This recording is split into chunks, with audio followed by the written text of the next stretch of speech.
So welcome to the meeting of the ANC3D Transportation Committee. Happy New Year. This is our first meeting of the new year, and we have a fairly full agenda. And I hope you've all got a copy of that handy. We'll be talking about New Mexico Avenue project, ANC3D priorities, DDOT oversight hearing, and be some updates on several miscellaneous topics. Before I get going on that, is there anybody who's got any questions or things that the full committee should hear? I have a question for the committee. Yes. I couldn't remember exactly whose responsibility it is to shovel the sidewalks when it snows. Does anybody know that?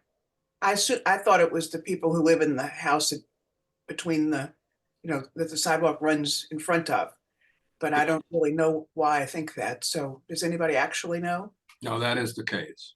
Okay, that's it. Thank you very much for this forum in which to answer this pressing question. Yeah, well, thank you. No, it's useful. When I was out for a walk yesterday, I took advantage of some beautifully shoveled walks and some places that were not shoveled at all, and everything in between. So anyway, thanks. Anything else before we get started? Gordon had indicated he'd like us to post the agenda. I tried to and got a message that it's too long. I can't post something that long. Let me see if I can post half of it, Gordon. Yeah, you can just break it up probably.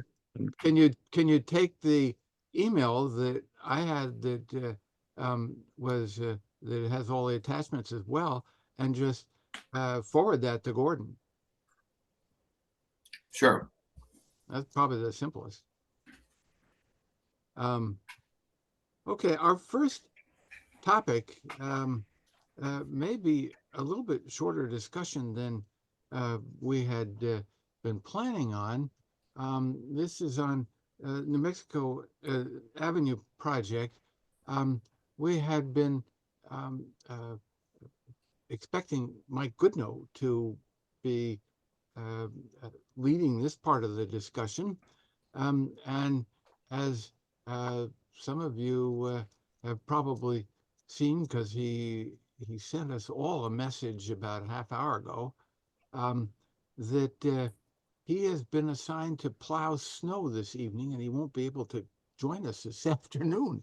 I had no idea that he had this under other duties as assigned.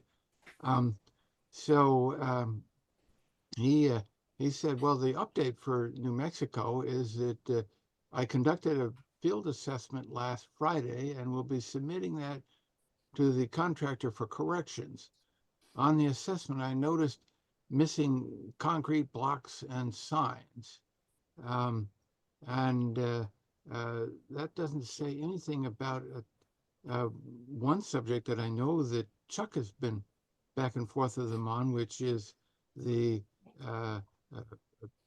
crosswalk at I think it's Macomb Street. Chuck, is there anything else that you can add on that? It's at Newark Street. Newark it's Street. The one that comes across to Horace Mann, and as most of you know, it became very dangerous once the bike path went in, because it moved all the traffic over right next to the curb, which is normally okay, except in this case there are two telephone poles that keep motorists from seeing the pedestrians and for pedestrians to see the motorists. So the proposal is to move the crosswalk so it ends on the other side of those utility poles. Seemed to me like a pretty straightforward, easy thing to do, but just in case, the ANC wrote to Kirschbaum, the acting director, and said, can you be ready to help if in fact they run into red tape? And it does appear to me that they've run into red tape. And I tried to call Goodnote this morning, but failed to reach him to see whether I was correct about that. And if so, Could I interrupt you? Could I interrupt you for just a second? Yeah. Andrew Heimert is trying to get in. I think he He would is. want to hear what you're saying. Yeah, he's connecting to audio at this point. So I was trying to reach Goodnote this morning and failed to see whether I was right that it had run into red tape, because I was thinking it was time to go back to the director and say, okay, we need you to get your scissors out and start cutting the red tape. But I did not succeed in doing that, but I will do that.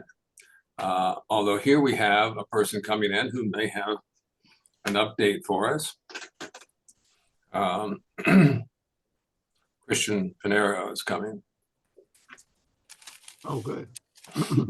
Hi, Christian. We had a question for you. We won't even give you a minute to get ready. No worries. Hit me. I'm ready.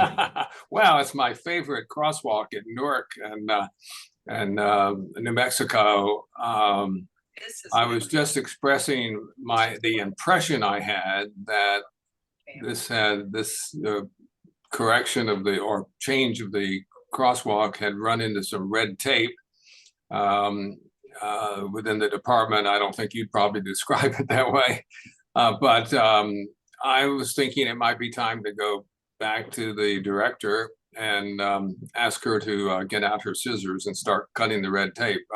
But you have a more bird's eye view and could perhaps tell me that things are moving ahead or whatever.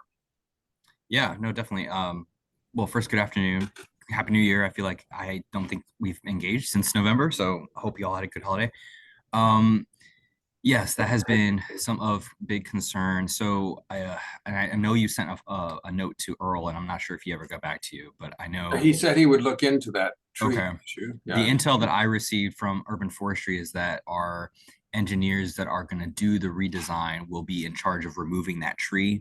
So it falls actually on our traffic engineers to do that, and then they would replant the tree the 10 feet distance to make sure that there's clearance. As far as I know, like, that should be moving as accordingly. I don't know if the snow or if there's other elements that are kind of stopping that. I know we still have to wait for the official designs to be completed, and there's a whole process to actually do the markup of the reorientation of the crosswalk. I know you mentioned putting temporary tape as we wait for that infrastructure to happen, and I've routed that to the team, but I haven't gotten clarity if that's something that we could do or if we are able to just get that proceeded. So I'll keep following up with that. But I think right now it's more of this, making sure the engineers have their time to get the specs accordingly, and then when I get confirmation that those plans are complete, we should be able to proceed. And I'll try to expedite as much as I can. I know Director Kirschbaum is aware. I brief her every week about these types of issues. And so if I need to add more leverage to that, I don't want to overwork our staff, and I want to make sure that I recognize that there are, just standard limitations towards capacity and making sure that things follow the process. But I do agree that knowing the safety concern there when we saw the site visit together, I want to make sure that that's elevated when we can.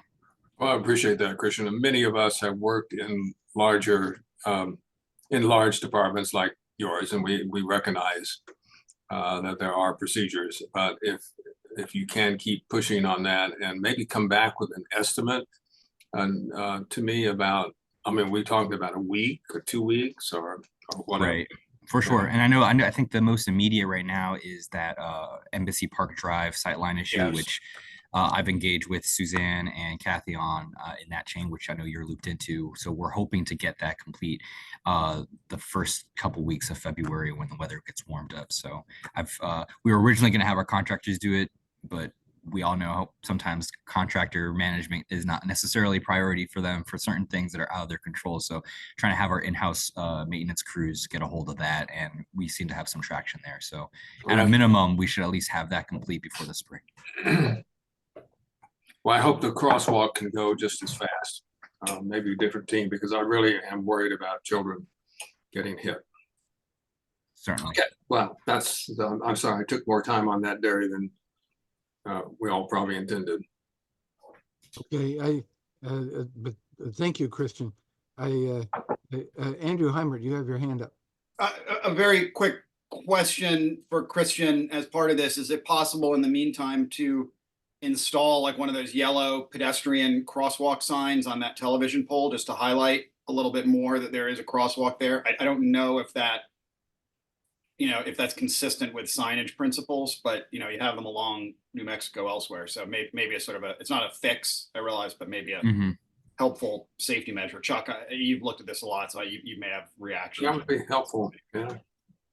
Yeah, I can ask the team as they work on their design if that can be included, incorporated. I'm sure there'll be other additions that we could. The idea was to do it beforehand, because there's the telephone pole is what's blocking the visibility and creating the hazard. So the question is basically, could you stick one up on the telephone pole? I think there's a parking sign there now. Maybe it was removed in the. Gotcha. Yeah, I'll confirm with even if it's a temporary measure, just to sort of flag that crosswalk there, and so that people will be aware of a little more aware of pedestrians. Maybe. Sure. For sure. I can look into that. Okay. Andrew Davis. Yes. Hi.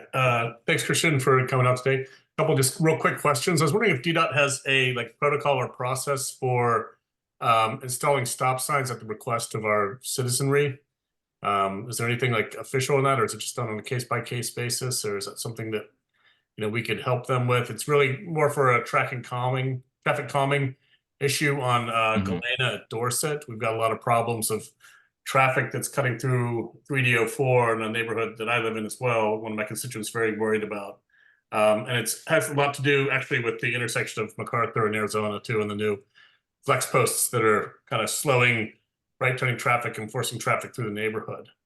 So I was wondering, first off, if there is something for the stops, and then I have another question about another area that we'll yeah, no, for sure. And we'll probably have more clarity on what exists in that area later in the meeting. I can check our dashboard that has the list of all locations. But the standard process for a new stop sign installation would go through our traffic safety input process. So it would have to get prioritized. Our engineers would then, once it's selected, look to see if the warrant criteria for a full-way stop at an intersection would be sufficient. I do want to make the caveat that stop signs are not traffic calming devices. They are volume control measures, so they don't necessarily help reduce vehicle speed. They manage traffic flow. So if the concern is speeding or some other traffic safety nuisance that driver's behavior is causing, speed humps or other vertical deflections in the street would be probably the more effective route. So if there's a no request in, I would encourage you to put a request in, or have the whatever resident that you've been speaking with put that in and highlight that it's for traffic speed instead of so our engineers can make sure that they get the proper concern on hand. So where do we make that request again? I'm sorry. Yeah, it's in 311. There's a 311. feature. Yeah, there's a feature called traffic safety input, and then they just fill that out, and then it automatically get routed to our dashboard. Okay. And then TSI is what to remember. Yes, TSI. I try to say the full name because I try to avoid using government acronyms. But appreciate that. Transportation safety input. Traffic safety input. Traffic safety. Right. Traffic Thanks. safety input. Okay. And then one more question. This is an issue that I share with a fellow commissioner on 3D04 regarding wood chips left over from the storms in July that are at De La Carli and Arizona. We have another constituent that's concerned about it. And I agree with them that they've been there for a long time, and they say that they've reached out to DDOT, and we're told that it's not DDOT's responsibility, that they're not part of a traffic thing. Would that be DPW? I don't know if you're familiar with this intersection or the wood chip piles that are there. Maybe that's within the auspices of DDOT, or is this a DPW issue? Typically, if it's debris cleanup, anything that has to do with branches or trash or anything that involves picking up pieces of things in public space is typically a DPW thing. Okay. The only caveat would be is that if our urban forestry team is doing work on a tree and they happen to leave debris, then our crews can come out and collect that because that's part of an active work site that they're doing. But typically anything that involves removal can actually be submitted through 311 if it hasn't been so. Okay. So just so these wood chip piles are from the storm in July when all the heritage trees went down. So urban forestry under a contract they had dumped them there. They actually put them in a whole bunch of different areas around Palisades. And I know the PCA rented a mini backhoe and they spread the chips around W Street Park, along the trolley trail, near the park. And then huge amounts of chips are just sitting there at the corner of Dale Carlia and Loughborough. I know that some of the landscaper companies were thinking about going and picking them up, but it's too dangerous to park a truck there because it's right at the corner. So they're going to sit there forever. So if I'm hearing you right, I mean, DDOT under urban forestry dumped them there. Do you think that we should still go after DPW to remove them? That's helpful information, Trisha. Thank you. I'll if someone can send me the photo of what these chips look like, just so I have visual. I can send it to Vera, who's our tree branch manager, and she will be able to let me know in probably less than a day's time if that's something that her team can have capacity for. I would hope so because it's just an easy pickup request. But if process-wise has to go to DPW, I'll defer to them too. But I'll handle all that internally. I mean, it could be happy to do 2 or that. 3 dump trucks full. It's a lot of chips. Okay. Yeah. No. I'll look at the imagery and then I'll be able to coordinate internally. But definitely want to get it off your hands. Great. Thank you very much. Or can they just be spread around? That might be even easier. If there's a place to, for sure, but there's just nowhere around there. It's right on the edge of kind of a forested area right by Sibley. Okay. Just enough Thank for you. the entire neighborhood. Okay, no, that's all very good. And the one other thing that we wanted to talk about under New Mexico here was the plans for an evaluation of the project. And at our last meeting, 4 people volunteered to work with Mike Goodnow on this. Tricia Duncan, Andrew Heimert, Mark Blumenthal, and Jack Wells. Mike has given us some documents that I had forwarded to you all about he plans to use to get started. He did say in his note to us earlier today that he wants to get that group together very shortly. While we've been sitting here, he did say that what his role with the snow is he's going to be salting bike trails and some protected bike lanes before the snow starts, and then be plowing the lanes once the snow comes down. So he's working really on the bicycle infrastructure, keeping that free of snow, so that hardy souls who want to go out anyway will be able to do so. I'm impressed that he's out there to do all of this.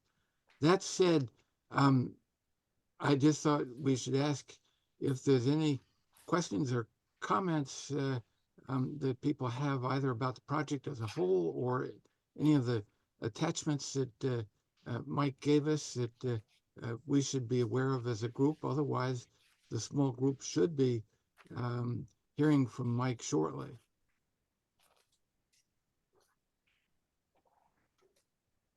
Okay, well, my own. This is actually, it's on the project, but not specifically on the evaluation of this. But Sure, Chuck, you've been in touch on the various like parking re-signing and meters, and we've got Christian here. I don't know, it might be if you're able to provide a quick update on where we are, or maybe a question to Christian as to why we aren't where we should be yet. Chuck looks frozen, or am I frozen now? No, I Very think pondering. Goodno's comment in his email said he had been out for an inspection and he had put in some orders for more concrete barriers and also for signs. So I think Mike Goodno is on top of that. Okay, all right. Yeah, no, look, I when I went out, it looked like they had put up the proper signage in terms of timing, except on 44th south of Macomb, but there's need to get some meters in various places that they don't have them currently. Yeah, I'll work with Mike to make sure that that's, I imagine that's all included with his inspection list, but I'll just verify. Yeah, I mean, that we that's had something- mentioned it to him, Christian, but Yeah. You know, fixing concrete blocks that have been broken is important. Getting the meters in place that never were put in there might be, in some ways, a higher priority just to get them, you know, get that really, you know, because we continue to hear complaints about parking and so forth. And I think optically it will be good to say, look, we've got all this metered parking that to replace the stuff that was lost. Yeah, no, Not totally just understand. optically, but also. Well, I know we've had internal meetings with our parking curbside team, so they're aware. I think it's just making sure we re-up it their way if it just happens to get lost in the scope. But yeah, I'll make sure that happens. Thank you. Okay, well, thank you. Anything else on New Mexico or related topics?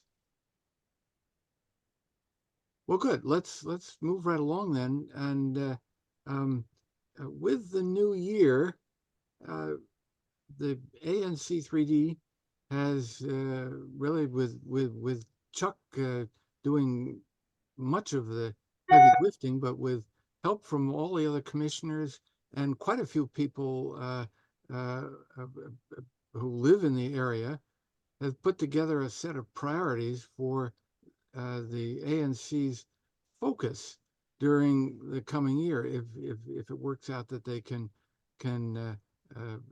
focus one way or another on these topics. And you all have seen that, and some of you actually contributed to that, and thank you for that. There are several of these, more than several, that relate to transportation. No big surprise. And I wanted to turn it over to Chuck at this point to talk about really the question of, okay, so what for the Transportation Committee? Where might we properly start focusing in line with this set of priorities? So Chuck? Yeah, I was inspired to do this because this is the second year of this commission. And as many of you have probably noticed, we have a pretty can-do kind of commission members. And we, of course, react to a lot of problems that come in over the transom. You know, we have to, as an ANC, that's part of how we interact with district agencies. But with this commission in particular, it seemed to me that we can do a little bit more planning, be a little bit more intentional. And if you look at the list, you'll find that 2 pages out of the 4 are transportation items. That's because of the work of this committee. And most of the items you will recognize as items that we've worked on the past. So there's one in particular I need to call out, which Hattie strongly recommended and which I included. Hattie, I want to make sure you knew that we got it in there about taking a hard look at Westmoreland Circle in terms of safety for everybody, including in particular bicyclists and pedestrians. But certainly open to comments on all of these priorities, particularly about what we ought to do in 2024 to move some of these along. We've been interested in them, but maybe we need to, you know, be more proactive in some helpful way.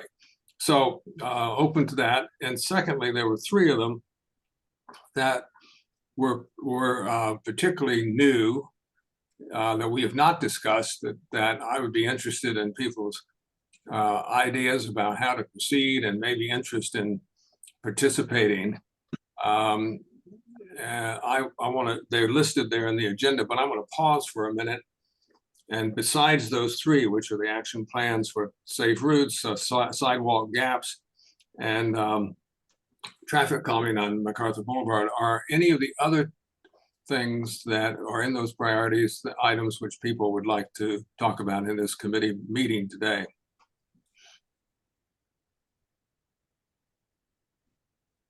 I don't see any at this point. If when we get to the end of the discussion of these others, if something has occurred to you, particularly about how we might proceed on some of these, do speak up. So let me just lay out the thinking behind these three to see what occurs to you as we talk about them, and see if you want to participate and how we might move. So the first one is action plans for safe routes to school. The idea being that both students and parents and teachers ought to be able to get to the school every day in a safe manner. And the Department of Transportation apparently has federal money to do both the planning, and I'm unsure whether also on the implementation, but certainly on the planning. And so I took a look at some of those, and it's not rocket science. To be frank, I think in some cases we could do even a better job than were produced there. So that's a challenge. And it occurred to me that Key School, particularly with regard to having to walk to Key School, is problematic. And I'm not saying that everything is safe walking to Horace Mann, but they have more sidewalks.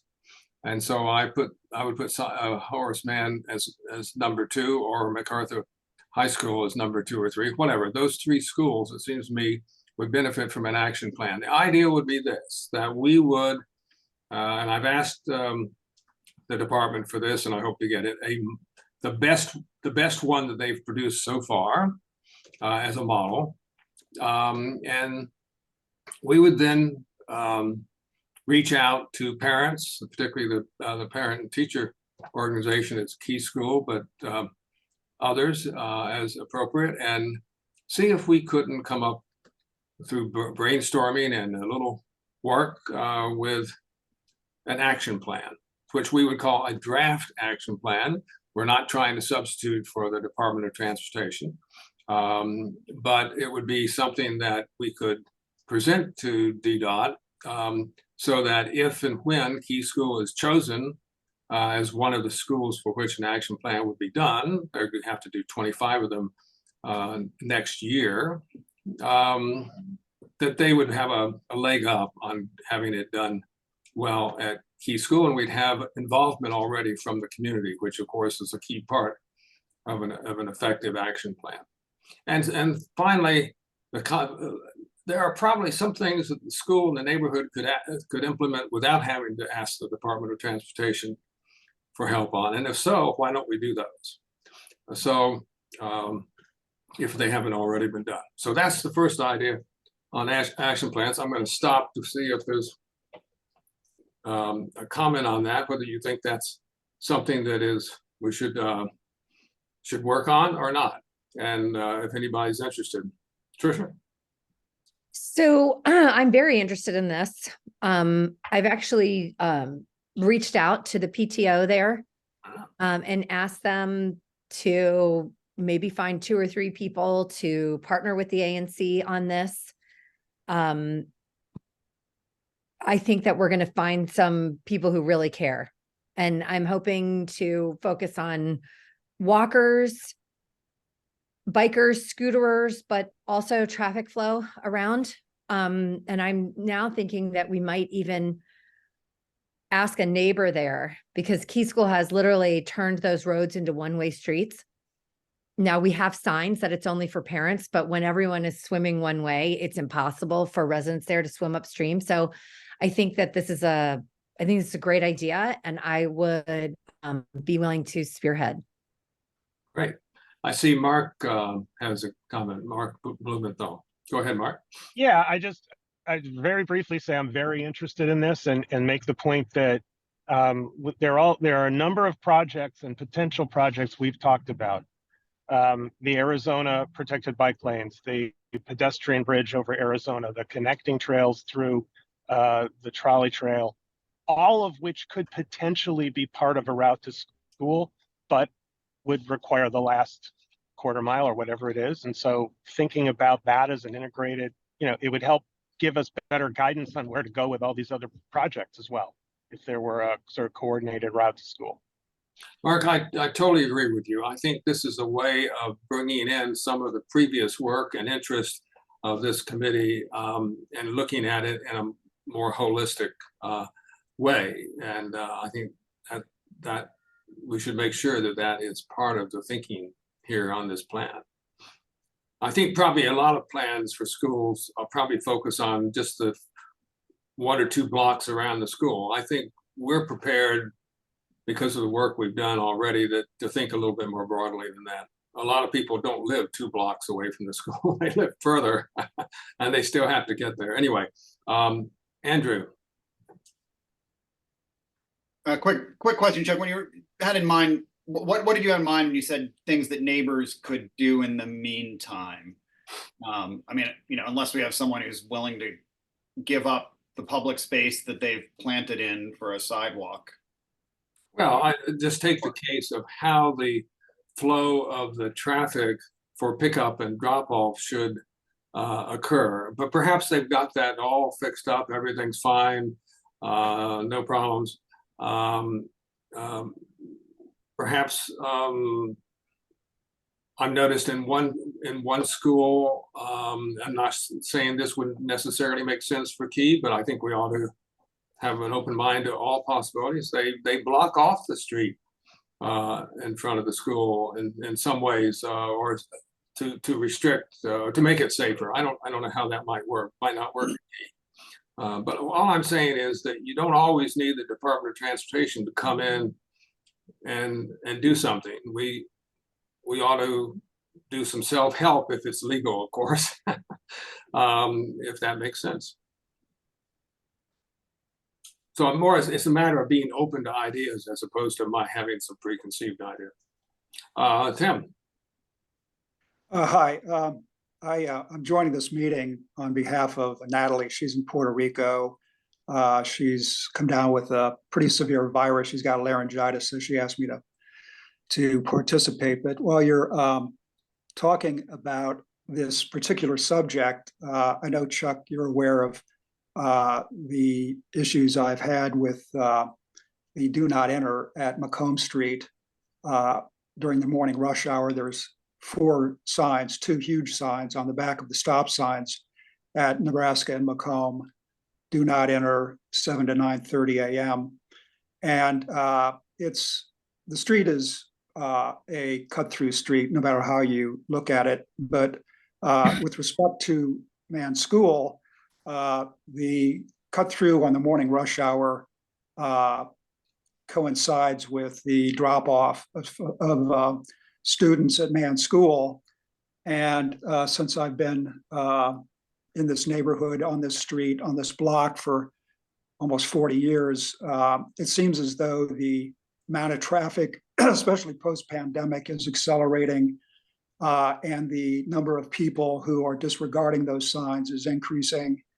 And I reached out to Officer McElwee, who reports, to the ANC regularly, and he was nice enough to come by in the early fall and throw down a dragnet, putting his car in the middle of the 4500 block of Macomb and stopping the cars, and had quite a bit of luck in writing tickets. But it was sort of on a temporary basis. He has other things to do. He was often called away to on other calls. But I've spoken with a number of parents who are very frustrated with the inability to find parking spaces during the pickup and drop off. In one respect, due to AU students parking on 45th Street and also on Macomb, the 4500 and the 4400 blocks. And so I've seen a number of near misses of children by vehicles going too fast, cutting through at those times, and also running the stop sign at 45th and Macomb. So I'm bringing this to your attention to maybe add it to your list of issues to prospectively address. But also I have a thought, which is that across from Mann School, the United Methodist Church has a huge parking lot, which goes unused during the week. And I was wondering if somehow the school or the community or could reach out, the PTA could reach out to the church and possibly use that space in whatever respect for pickup and drop off of students during the week. It'd be much safer for the students, and it would take a lot of the pressure off that intersection. So I throw that out there. Also, if somehow we could reach out to the second district to have a more regular police appearance at the entrance to or on the 4500 block of Macomb Street to stop this traffic from coming through. Well, thank you, Tim. I think 2 points. I think, yes, between now and when we start working on some kind of plan for Horace Mann, I think we should reach out to MPD and see if we can get them McElwee back more often. I think these ideas are exactly the kind of thing that I would like to see come up in an action plan for Horace Mann. It's kind of it's neighbors and parents and ANC people and members of this committee putting our heads together about how things could be safer around these schools. For those of you who don't know the geography, Tim lives only a block away from the main intersection where people are dropping off and picking up at Horace Mann. That's why they're on 45th Street. Tim, one thing I'm going to mark down is when we form that committee, I'm going to be on the phone to you and see whether you're willing to serve on it. Okay. Andrew, you had a comment? Yeah, I just wanted to say that I would love to join the committee as well. Great. Okay. Alternative routes to safe routes to school. Just a quick mention that in terms of 3D SMD 3D04, and we have a lot of kids in my little district that go to Key School, and you see them every morning following MacArthur Boulevard and what are now nice sidewalks, but the tree boxes are quite large and they get pretty narrow. And I've seen kids, on bikes and squeezing and lots of kind of mayhem, and then getting across Arizona is tough. And this is another way where I feel like just to reiterate what Mark was saying, have an alternative parallel route that's car free to get 90% from SMD04 all the way to within a block of Key School without having to worry about cars at all. And then only having to cross MacArthur right in front of Bistro Aracosia, where they have crossing guards in the mornings. It's just a much better way to get there, as long as we can have some kind of improvement to the surface there across on either side of the Arizona pedestrian bridge. So just want to mention that. All right, good. Thank you, Andrew. Mark Mays. You're muted, Mark.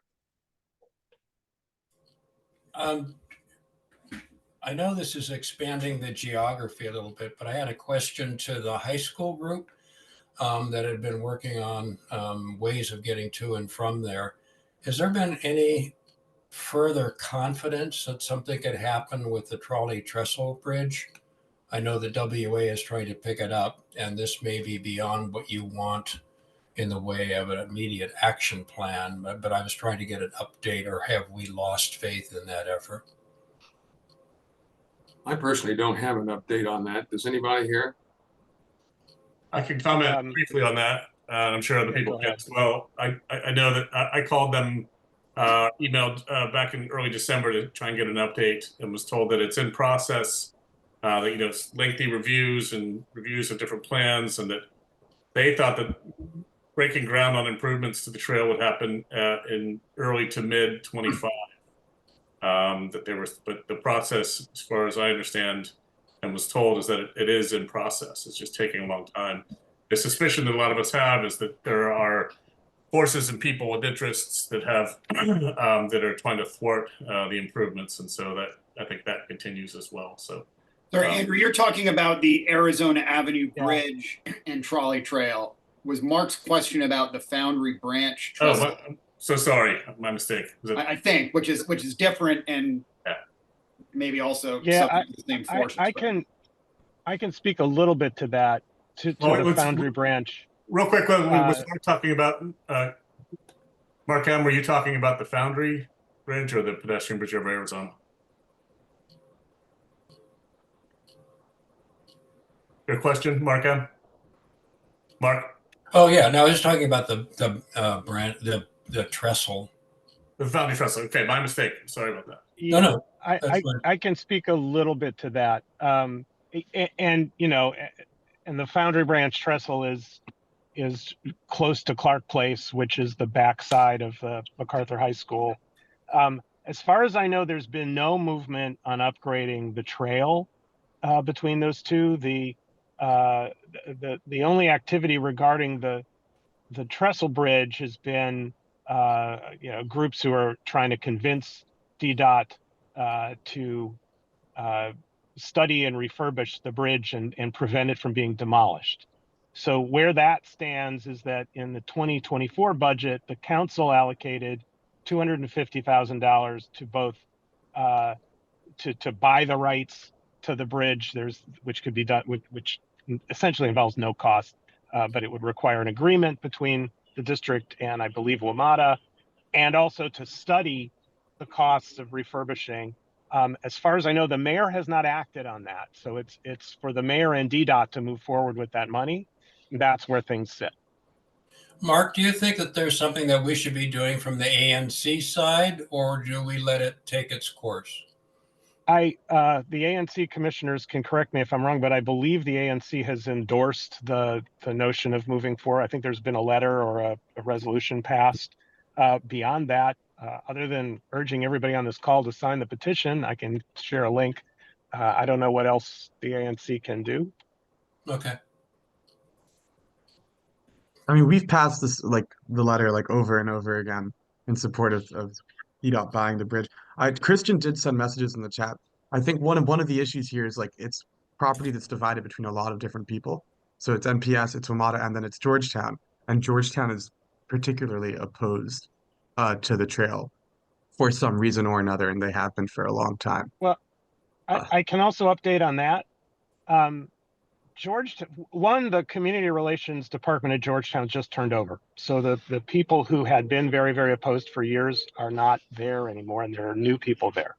That's one. Two, Georgetown has been very opposed to developing the trail east of the trolley of the Foundry Branch trestle, particularly if it involves a bridge over their entrance. They were very, very opposed to that idea, and therefore were opposed to the entire thing when it was presented as one big project up or down.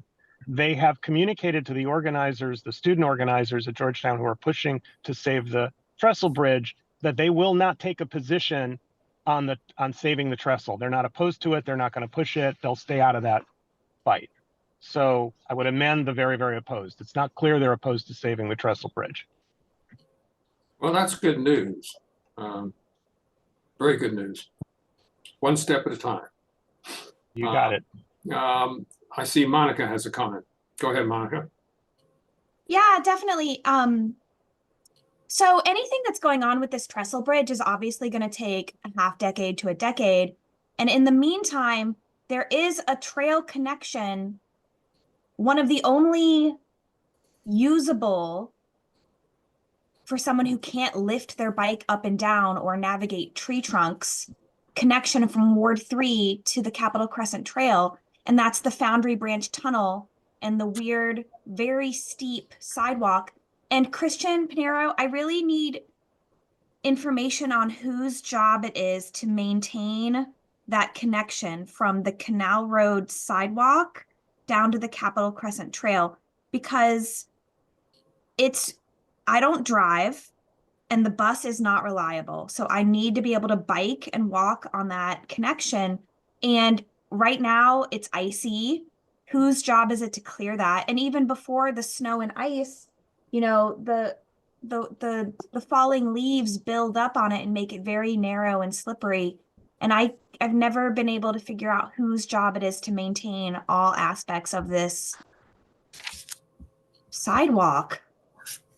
Yeah, no, thank you, Monica, for bringing that up. That's it is tricky, of course. You know, the adjacent property owners are usually the ones in charge of cleaning sidewalks in neighborhoods, right? But then you have these assets that are next to or within trails or parks that kind of the DGS doesn't handle, we don't handle. So I can definitely get some clarity on that and send it over to you. That'd be helpful if you would, Christian. Thank you, Christian. Christian, who is responsible for clearing the Capitol Crescent Trail? We do have a trails Because- team, so that is part of our asset to maintain it. So oh, go ahead. The tunnel that Monica's asking about is feeds off of the Capitol Crescent Trail. It's almost, I mean, it's like the Crescent Trail. It's in NPS. It's the National Park Service has domain over that area. Okay. And it connects the Crescent Trail to the sidewalk on Canal. So I would think it would be, you know, it Yeah, should fall under your I'll check. domain I'll as check well. with. We have our trails team is under our active transportation branch. I'll ask the manager there. The thing about MPS is that they're super finicky on boundaries. If you're 1 millimeter over into federal land, they're really big on like, you know, this is out of our scope. So I'll get clarity on how that works and whether we would have control over maintaining that or if that would be MPS. That would be great. Thank you, Christian. So I'm going to move on. The agenda is quite full today. I'm going to give only about 60 seconds about sidewalk gaps and then move on to traffic calming. So we have a few minutes to talk about that and then move on to the rest of the agenda. DDOT has this year instituted a wonderful program on sidewalk gaps, essentially identifying every single gap in the district that does not have a sidewalk. I've sent that around to you and I urge you to take a look at on the map, and you can place your cursor on a particular segment and find out exactly how well it's scored. If you come in below a 5, I think your grandchildren may have to wait for it. And unfortunately, that's most of the sidewalks in our neighborhood. But that's just because of budget. And one of the things I hope to testify on in front of the oversight hearings, and maybe others of you would like to join me, is that the budget, even though ambitious now in 2024, and DDOT is to be congratulated for putting almost triple the amount of money into new sidewalks than was in the year before, still is only getting 80 of those segments, and that's something like 5,000 or so. So we have been in touch about whether some of those some of the scorings are correct for around schools and this sort of thing, and we're in touch with them. And I'm not going to go into detail on that, but we are going to be pursuing 3 or 4 of those segments and on an experimental basis with DDOT to see whether new information might, in fact, allow DDOT to take another look at the score to make sure, in fact, it reflects both current conditions and, in this particular case, we're looking at future conditions that we now know are coming. So that's a project sort of underway. I won't take any more time, but DDOT really has developed a wonderful program on new sidewalks. Now their performance on sidewalk repair is a whole different issue, and that's another thing I'm going to be testifying about it. And I hope you've seen the report that was produced by Capitol Hill Village and myself about the lack of priority for sidewalk repair. And just one last sentence on that, which was developed by my friends on Capitol Hill Village. This is the only piece of infrastructure that we are aware of in the district where people are injured frequently by using the infrastructure in exactly the way it's intended.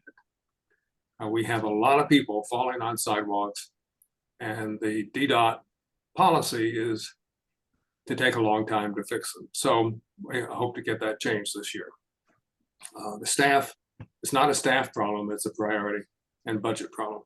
The last idea that is new that I wanted to see if people think it has any legs is this idea that about MacArthur Boulevard. I don't live on MacArthur Boulevard. I don't really live near it, even though some of my district is there under the new redistricting. But I hear a lot of complaints about people feeling it's not safe to cross MacArthur Boulevard in various places, that it's people are speeding through. And it struck me that we ought to conceptually ought to think of, or could think of, MacArthur Boulevard as our main street, a local main street through our little town of Palisades, or big town of Palisades. I don't mean to degrade Palisades. It's a village, okay? And any other village would not allow a major highway to come speeding through their neighborhood. They would essentially say, no, this is our village. We know you want to get from here to there, but you need to respect the fact that we live here and this is our village. That is not the way people think of the Palisades. At least the drivers don't. I think the first idea is that those who live in the Palisades might begin to think that way and see what might happen if we thought of this as our village main street and we wanted to make it safer for everybody who lives around there. So that's where that idea of traffic calming came from. The idea that neighbors and concerned people from this committee and the ANC could take a look at MacArthur Boulevard, put our heads together and ask, is traffic calming an important goal for this street? And if so, what are all the ideas that we have for having the traffic calmed? Now, that's a conceptual idea that doesn't get us to implementation. I think implementation will be very difficult because it will require action in most cases. I would guess, but we haven't done the brainstorming, but I would guess would require help from the Department of Transportation, and they've got a lot of priorities, and maybe this wouldn't fit. But I don't think they're going to work on traffic calming on MacArthur Boulevard unless we do the initial work and to identify it, whether it is a problem, and if so, whether there are some solutions. So I'm suggesting the initial work be done here in the neighborhood, which would then allow the department to decide whether this is something it wants to pay some attention to. So that's the concept. And I see Andrew has his hand up. Yeah, Chuck, quickly, you or Derry, I don't know who's got the host control. Mark Blumenthal wants to be admitted. You may have Thank you. I didn't see him. Yeah, he's switching from his phone to his laptop. Look, I think it's a great idea to explore this. I think, I think there's, it is not a single group of drivers, right? You have different uses for MacArthur Boulevard, and I suspect, my intuition tells me that you have Palisades residents who are more likely to regard it as a neighborhood street than non-residents, and I hate to, but probably have to say, but Maryland drivers and probably some Virginia drivers for whom it is effectively a highway or a quasi-highway, right? And they, the old adage on signs, drive like you lived here, right? That doesn't apply. And if you're using it as a commuter route, your inclination to go fast or disregard the safety effects of going fast are probably greater than for someone who lives in the area and is, going up the street to, Black Salt or get coffee at Black Coffee or whatever it is.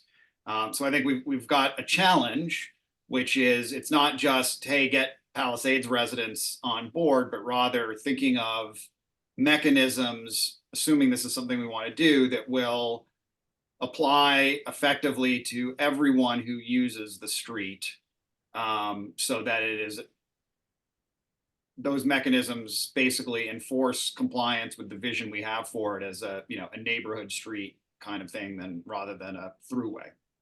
I think you have succinctly put forward the problem, and it is a challenge. But I think it's worth working on. And if it wasn't clear, fully agree with you, Chuck, on that. It's worth thinking about and identifying things that might be mechanisms that might be implemented. There's a host of them, and where too, because I think some places are worse than others. No, I really do. For an example, the main street in my neighborhood is New Mexico, as it is for you, Andrew. I don't think of New Mexico nearly in the same way that I think we should think of MacArthur Boulevard being the main street of the Palisades. That's why I would pick that as the first place we ought to really focus on this. Mark Mays. Yeah, I was just going to suggest as another component of this is as a main street, despite the banners that have gone up, which I think is great, there's no there. And so there's no sense of going to a main street. So I think part of the issue is a streetscape that changes the character of it, that reinforces all the other things that we do. And I think that would just also help it as a draw. And I know that there are other thoughts. The bid has been giving thoughts to it, but I think it would be helpful for us to take a step into the broader character of it rather than just controlling the traffic. Well, that's a good point. And I believe the Palisades Community Association, Tricia, you might help on that, is taking a broader look as well. I mean, I'm not sure how it overlaps here. So I think it's a perfect fit. The PCA has just wrapped up. We spent a ton of money on creating sort of the start of our own small area plan. And we hired Link Strategies to come in, and we're hoping to use it to bring in sort of new businesses to Palisades. But I think that this transportation component is really, really important. And I can see members of the PCA and there are transportation and zoning committees over there being really willing partners and envisioning what Palisades transportation should look like. And to put it into the larger context, as you suggest, yes. Derek. Chuck, I'm looking at our time here. Yes. We've been going for about almost 35 minutes on this now. What I'm thinking is that a good wrap up, as far as I'd be concerned on this, would be if we've got some people who want to be line leaders on any or all of these three topics, then we could ask them to pull some others around them. And I'm delighted that Tricia has found in the case of Key School that there are likely to be some people who are not members of this committee who would be a key part of doing that. And also the case of the PCA on traffic calming on MacArthur Boulevard, working collaboratively there. But do we have some people here on the group who would like to raise their hands to work on any or all of these three? And they're fairly distinct. So I think I heard that Mark Blumenthal and Andrew were interested in the Key School thing. Did I misinterpret that, or is that is correct? Okay. That's correct. Okay. So I think maybe we might focus on the MacArthur one. Or is this a particular interest to anyone? Mark Mays and Tricia and George. Okay. I'm happy to do it as well if you need more, but you may have it sufficiently subscribed at this point. Okay. And I'll toss out Andrew Beath as another person you might approach. He's not on the call today, but he's lives somewhere near the southern end of it, and I think is given a lot of thought on the MacArthur High School stuff. But I think a lot of it also coming from he'd be very concerns good about traffic on that part of MacArthur. And I think Yes. Mark and George and Tricia are sort of the other end, so you might bring a useful perspective if he's If he's Another person I've thought of when we do get going uh, on man school would be William Clarkson of this committee too. Oh, yes, for man school, yes. Yeah, I didn't realize we were doing man. I'm No, Well, but I'm just saying that's. get there. I was I'm getting to say recommending that when we get going on that one. Right. I would be happy recommending to go that- out with man too once we get to it. I'd recommend we try and we get our feet wet on key school and find out how to do this. I think that's a good idea. And then take it to MacArthur and Horace Mann. I think we'll find it much easier.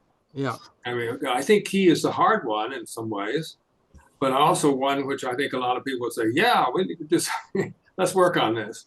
Yeah. And in some ways, it's more immediately urgent. Yes, that's my sense as well. And to Tim's earlier point, Chuck, I think there's a lot to be said for enforcement. I mean, I think the issues that he was raising are predominantly, not exclusively, enforcement related, and we can maybe encourage more of that with Officer McElwee. Right.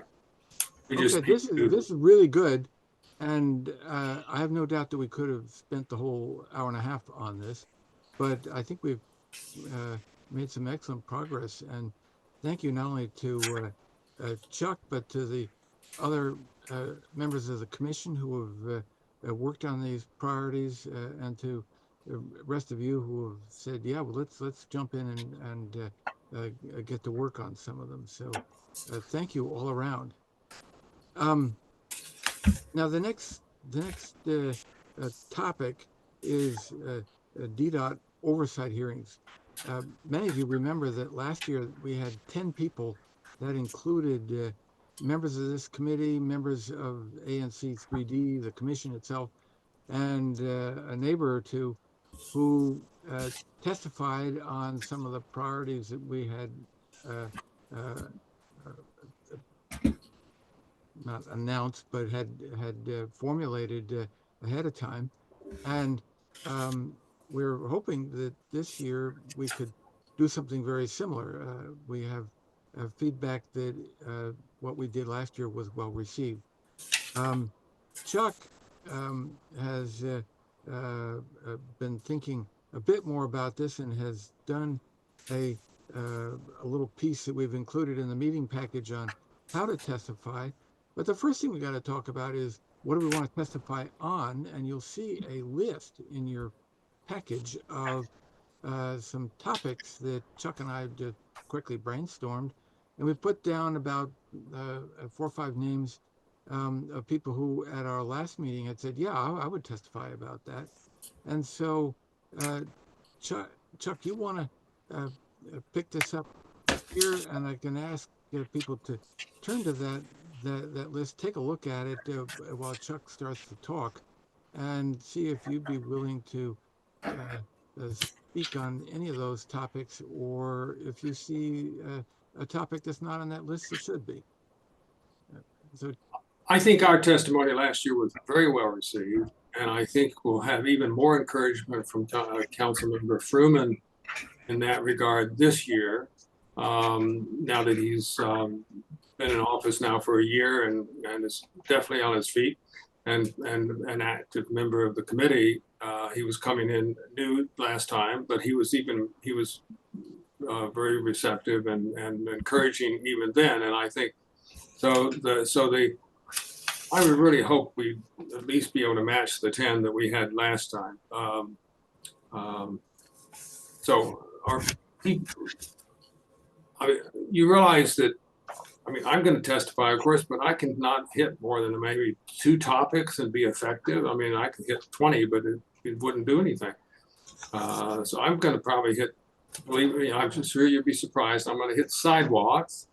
And I think I've got some ideas on transportation, the safety input. I got now Christian's got me confused about what to call the PSI program, the traffic safety input program. But besides that, we need people to cover all the other topics. So looking for volunteers here. what we have so far is sidewalks and pedestrian safety is Chuck. Public Spaces, Tricia. Trolley Trail, Andrew Davis. Network of Bicycle Lanes, Andrew Heimer. Stormwater, George Saboris. Then we have 5 more that we put on our list that don't have any names next to them. Traffic safety, bus service, Canal Road, electric vehicles, and transportation overview, whatever we want to make of that. And I don't know if any of you want to raise your hand now, or if you want to raise your hand later, but this is a good opportunity for us to be heard. You would be testifying not on behalf of the committee, but you can testify as a member of the committee to demonstrate that you're actually informed on these subjects. And you have a good deal of freedom, and it's a useful exercise. I'd be happy to testify about bus service. I'm sorry, Quentin, you said what? Bus service. Bus service, okay. Great, okay. Yes. And Mark Maves? Yeah, I was going to say I'm going to hang tight on the electric vehicle until I hear more about NEVI. So I may be a late arrival. I did notice, sadly, that this year the department or the group of transportation and environment is not holding a session on DOEE with the exception of water and sewer and on floodplain. So all of the other topics that they should be dealing with is not being covered by any of their hearings. So I did it. I did testimony in both DDOT and DOE. Yeah. But I'll wait. Where did you hear that, Mark? I mean, they have 9:30 to 6 on the Department of Energy and the Environment. I think I should try to find that because I just went through each one of those and looked under transportation environment, and the sessions that they had seemed to be exclusively to those 2 topics. Now, I may have missed something. Let's look at that. That's a very important issue. But I think the one on the 29th of February is the one. Let's jointly look at that. I also, when I went to sign up, had a hard time. I thought I saw on your list there was a separate day for WMATA under the Department of Transportation, but then I couldn't find it. Oh, I think, let's see. Well, yeah. I couldn't find Said it. on that list that there was a separate day, but it's 22nd. not on the website. I think they're still updating everything, is what I was told. I reached out to some other people and they were like, oh, it might take them a bit. So hopefully it should be updated soon. But there was a separate date for WMATA. Supposedly the 22nd. Let's keep looking back and trying to sign up, because as I've indicated in my email to many of you, the sooner you sign up, the better you get at the top of the list.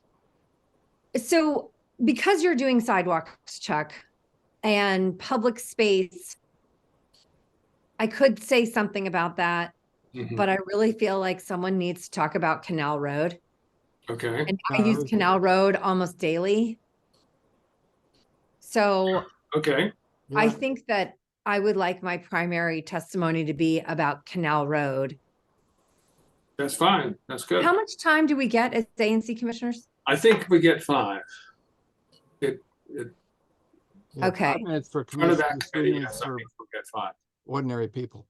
Yeah. Maybe I can sneak 2 paragraphs into your testimony about my issues about public space, but most of the issues with public space have to do with sidewalks.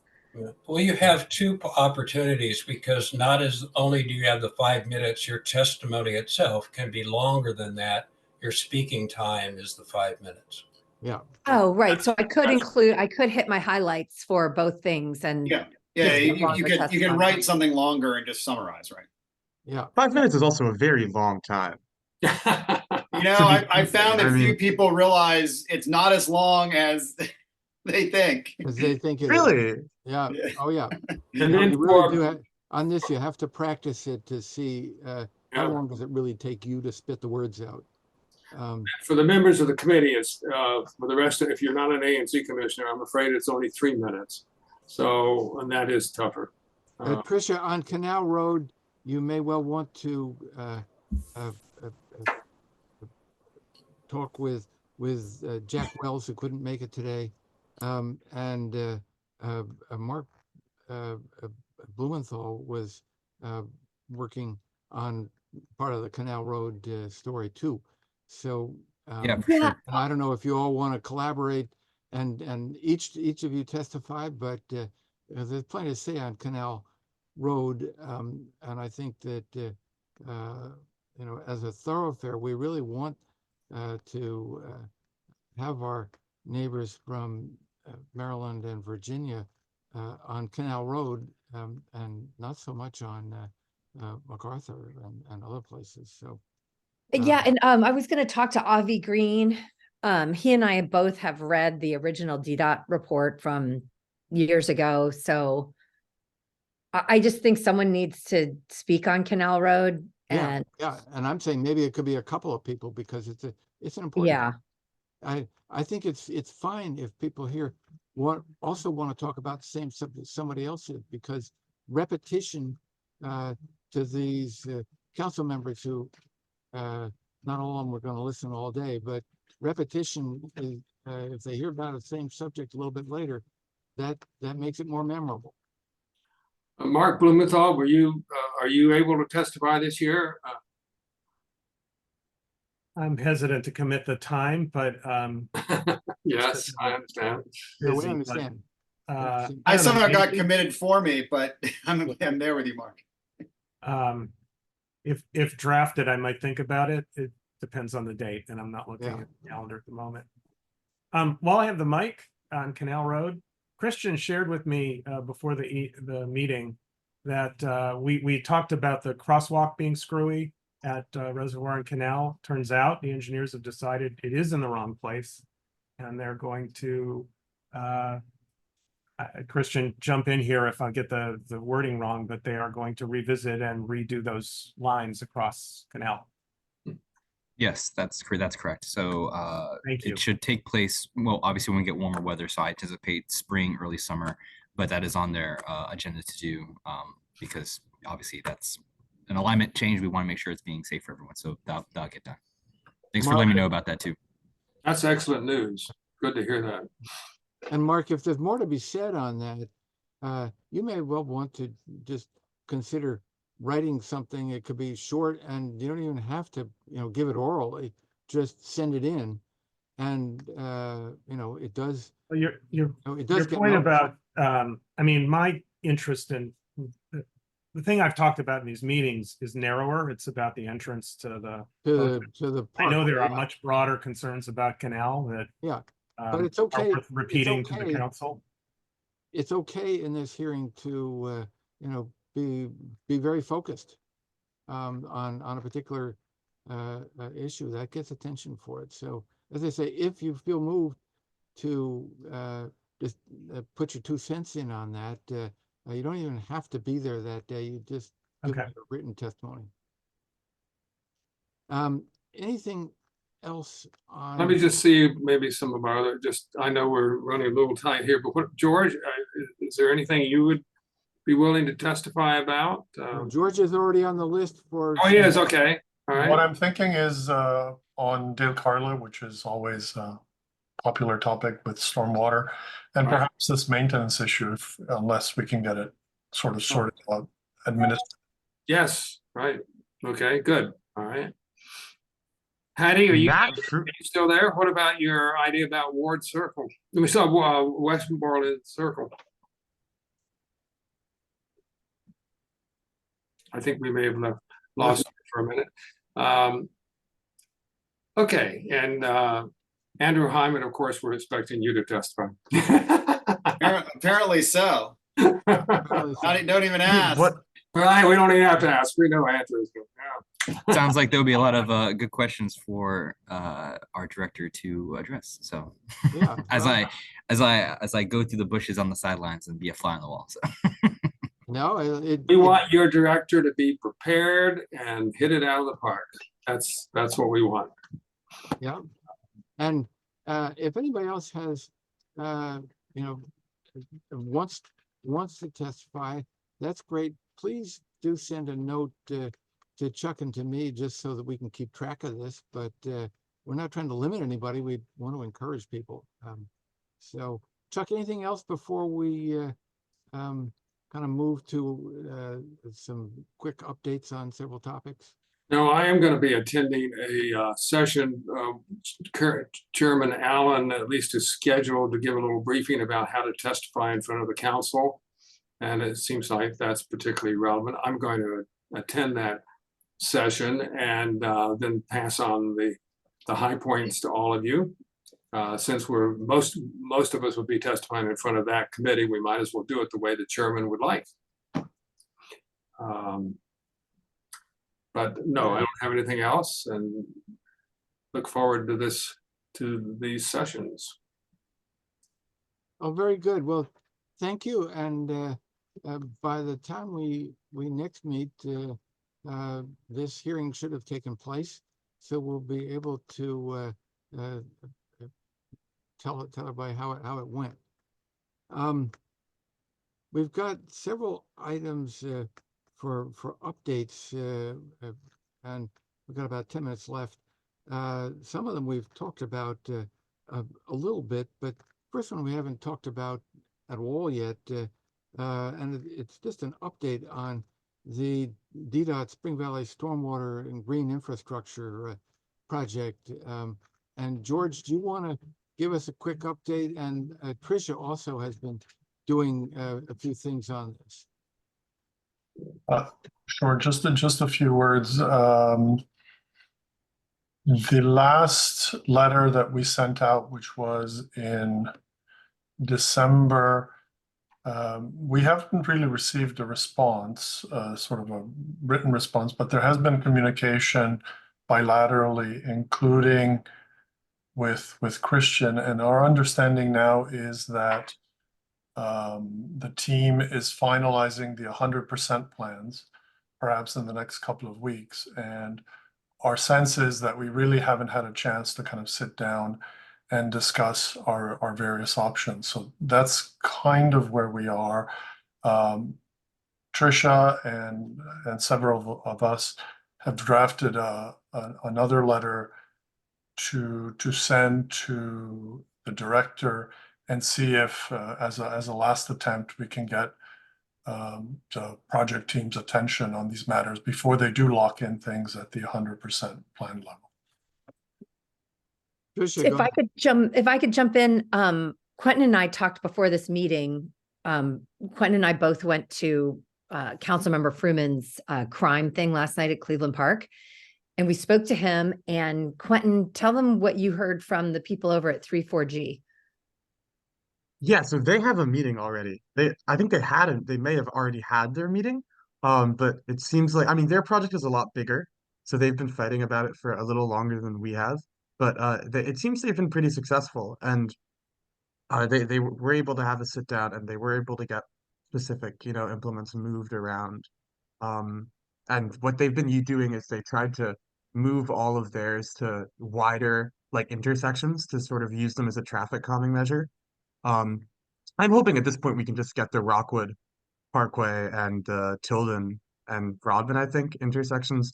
We can have something be done about those two, because I think those are the two of very specific concerns to us.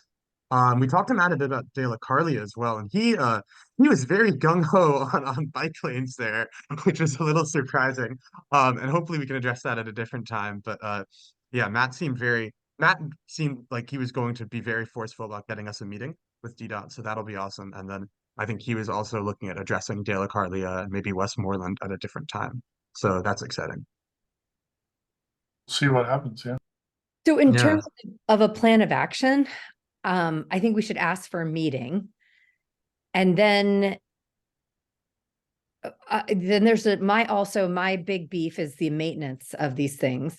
There seems to be a gap in when DDOT finishes the work and when DOEE takes it over. I did speak with DOEE. It does appear that they're about to sign a contract for long-term maintenance, but they think that they will only get to take over the maintenance after the plantings and everything have been established. And from the looks of all of the retention installations that I have seen across wards 3 and 4, I have not seen any evidence that once the plantings are put in, that anyone is watering them in such a way that they become established. And most of the bioretention fields are now devoid of vegetation, unless a neighbor has paid their own landscaper to put some in. So I feel like, just to summarize, we have two things. One is we want to sit down with the team before 100% plans come out to talk about, what's the name of your street, George? Glenbrook? Rockwood. Rockwood. Thank you. I keep saying that wrong. Anyway, about Rockwood. And then perhaps at the same time, we can find out from the DDOT team how these things are maintained for the first 3 to 6 months so that they're established. And is that part of their contract with their install people? Because it does require weekly watering. I don't have any confidence right now that someone is responsible for that. So I'd like assurances there. So we have this letter that we want to send. Do we just ask for the meeting in time in the next 10 days, 2 weeks, and hope we get it? Do we send something else about maintenance? What are people thinking here? Can I ask a question to Christian? Because that may impact our strategy. Do you have a sense, or would you be willing to sort of let us know, what is the timeline of the project team at this point?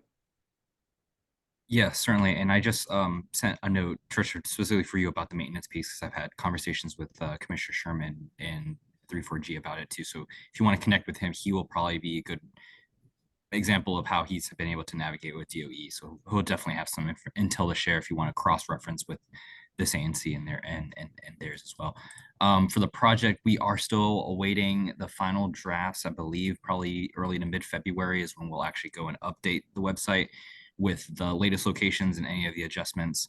I know Commissioner Cologne Roosevelt mentioned that there are some changes, very minimal, but there are some changes we did in the Broad Branch area in 34G for really hyper political issues have been going along with some of these bioretention beds.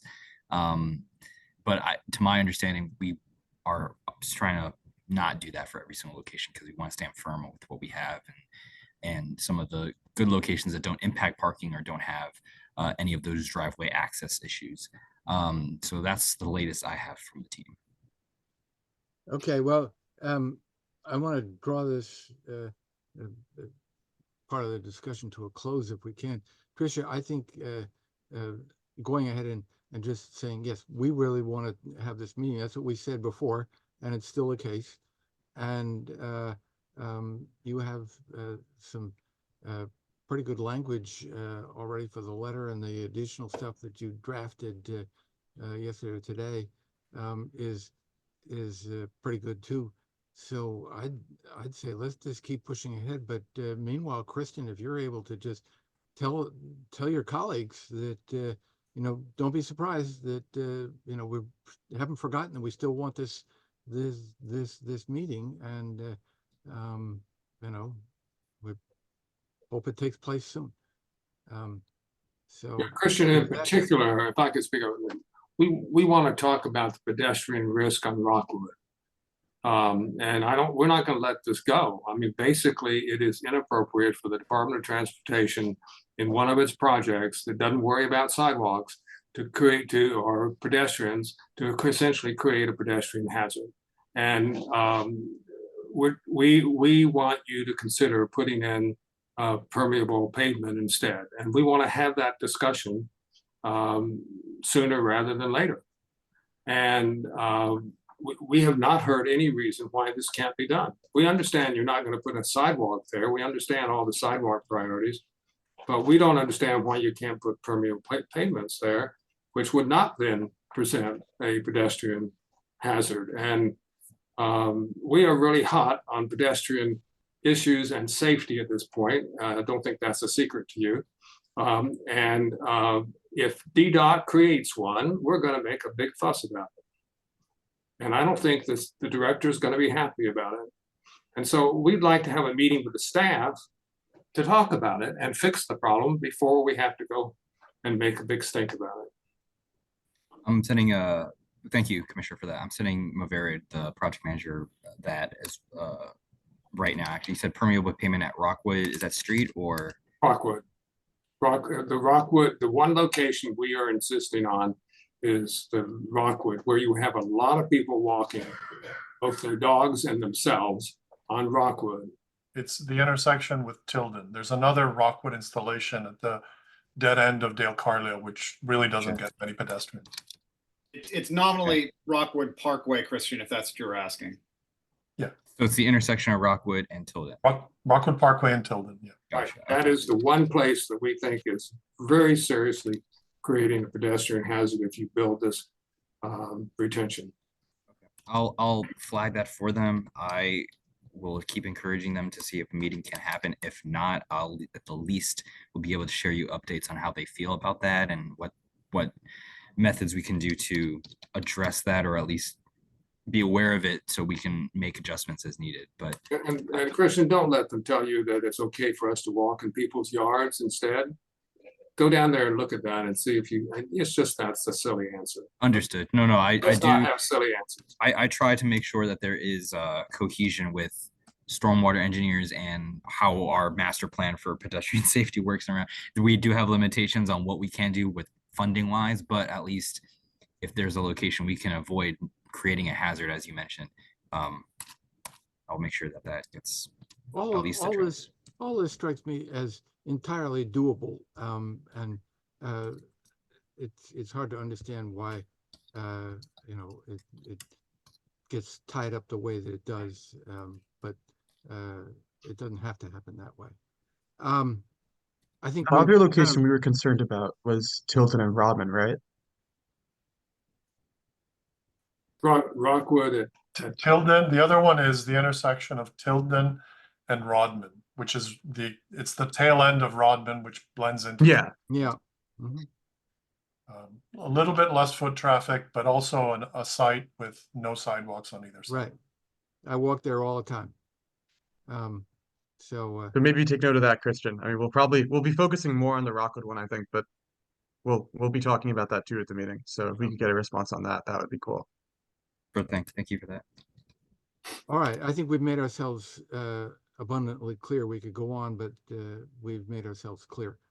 There are a couple of other items that we had here, but I don't know that we need to spend much time on them. Canal Road, I don't think there's anything in particular that's new, unless Mark Blumenthal, you say that there is something we should know about, but I haven't heard of anything. Is there anything new since we talked last? Mark Blumenthal? Well, actually, did we get the ANC sent the letter, approved the letter that we drafted? Yeah, right. Did we get any sort of response? I haven't heard anything. Tricia, have you heard anything? I mean, other than Christians, which we've already talked about. A response from NPS. That's where I'm most interested. No. Maybe Christian, you can just do a check on through controlled correspondence in the department to see if there is a response being generated to that letter. And to be specific, because I know Christian may not follow the conversation, the letter was mostly about the plan that NPS put forth in 2020 to redevelop or to I guess redo their parking lots and the entrance to the boathouse and where that stands. So obviously that's an NPS thing. You were responsive about the crosswalk being in the wrong position. But I'm more interested in whether there's been any response. Where is it? Yeah, you mentioned there was a letter. Can you? I'm sorry if it sounds like my own priorities are slipping, but if you could resend that to me, I want to make sure that it's just reflagged. It probably was sent a while back, but I want to make sure it's just crystal clear. That's fine. It's an ANC. It's a letter from the ANC. From the ANC. Yeah. Because I know Jack Wells had a letter probably a year and a half, 2 years ago about Canal Road. That was 2 different. months. Was okay. Very recent one. Yeah. We can resend that to you. We'll dig it out and resend okay. it to you. Yeah, thank you. Christian. Yeah. All right. And Arizona Avenue, there's really been nothing much new on that. And I don't know, Andrew, have you heard anything more on Arizona Avenue? I think if, No, other than the plan is to install this spring. Yeah. That was Karen's last email. and I think we should probably put that on our February agenda, just because. Sure, getting ready or for maybe the just ask spring. Christian to go confirm that. I mean, I Yeah. don't know if there's anything to talk about. It's Yeah, I can check with Karen. She's it's 100% design. I know she's moved over to sidewalks. Yeah. The more interesting thing is the timetable for the Capitol Crescent connector and the pedestrian bridge Yeah. project, which Mhm. Exactly. sounds like they're both in the next, well, the pedestrian bridge, et cetera, would be going to 65% design, because I think 30% was done. And the Capitol Crescent Trail, I guess, is at the 30% design stage, but they're Yeah. working that now. Yeah. So, I'm but gonna, again, I'm Christian, gonna, this is like information you can just, if you can obtain and pass along, I don't think we need a conversation about it. yeah, I'm gonna, Sure I'm thing. gonna see if Karen can join us in February, because of if they really do plan to start on construction in the spring. And February would is be a good time it, to is talk. it Zara something who's taken over, because Karen's moved to sidewalks? Oh, Zara, yeah, Zara's in Zara. our infrastructure project management administration. They do like the large scale capital projects, but I don't know from a internal leadership change if who has taken Karen's spot what now that she's moved to doing sidewalk program permanently. So if there's a different person on the team that's now I in know, charge of I that. talked to Karen, it is Zara who's in charge of it. Doris, okay. Yeah, she was in charge of both the bridge and the connection trail, I Yeah. believe, and I guess would be doing, I don't know if she's doing Arizona, but that's design, so that's just install. Okay, good to know. Okay, and Chuck has already talked about his sidewalk report. Let me just say a couple more words about that in Yeah. terms of going forward. That report happened because of a hooking up of people on Capitol Hill Village, Scott Price in particular, who we connected after last year's hearing. And the thing I wanted to mention to you is he has an intern who did the number crunching. They took 6,000, I think 6,000, huge number of 311 requests for sidewalk repair. There were so many data points that Excel couldn't do it, and they did it on a bigger computer. And he has this kind of capability because he's a number cruncher, and he's got these interns from George Washington who help him. So if we have any project that needs number crunching, we've now got the contact to get that sort of done. He offered that to us. And this is a case of cooperation between our commission and Capitol Hill Village. And you saw the result of, I think, a pretty hard-hitting report based on data, which are the best kind. So I hope we can do more of those going forward. Yeah, it was very good. And you all have copies of that. So thank you. I think it may be an eye opener for most people in DDOT, but I don't think they probably realize they haven't done the number crunching themselves. So I doubt that they have. So it may be an eye opener for everybody. Yeah, Christian, I trust you're reading it page by page. This is the sidewalk gap report. But Christian, you should also encourage your colleagues, in appropriate places, to take a look at it. It is a consequential report. And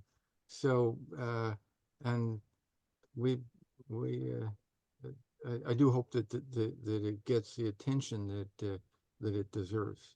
Yeah, we sent it. It actually just came into the department maybe yesterday, so you may not have caught up with it because I was holding off for Capitol Hill Village. Yeah, I don't think I've actually received a copy of it, but I would love to look through it. Well, you have a and just- copy. You have a copy with the meeting materials. Oh, today. okay. Yeah, I'll make sure So to add that then. Just go in, dig into that. You'll find it, and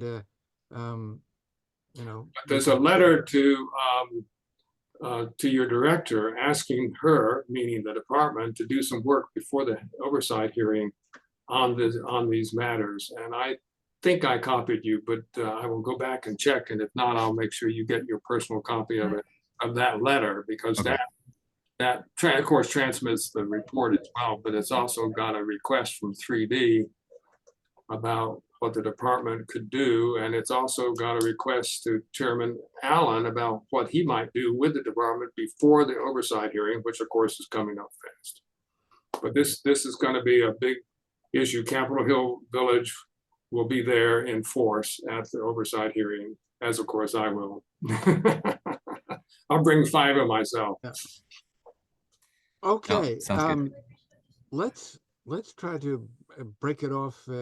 We've gone about 10 minutes over, which isn't too terrible, but I'm very aware of the value of people's time on a workday afternoon. I do appreciate it from everybody. And are there any other things that should stand between us right now and adjourning the meeting? Anything else we want to make sure we covered our next meeting, or just other general comments? Chuck, do you have anything else you want to add? I know. Thank you all. Great committee as usual. Yeah, no, this is a really good discussion, and it pains me frequently to have to cut off discussions, but the richness of these is great. So thank you, and have a great day. We'll be in touch with you about setting up our February meeting, but meanwhile, there's a whole lot of other work to do. Good afternoon. Thanks all. Thanks for having me.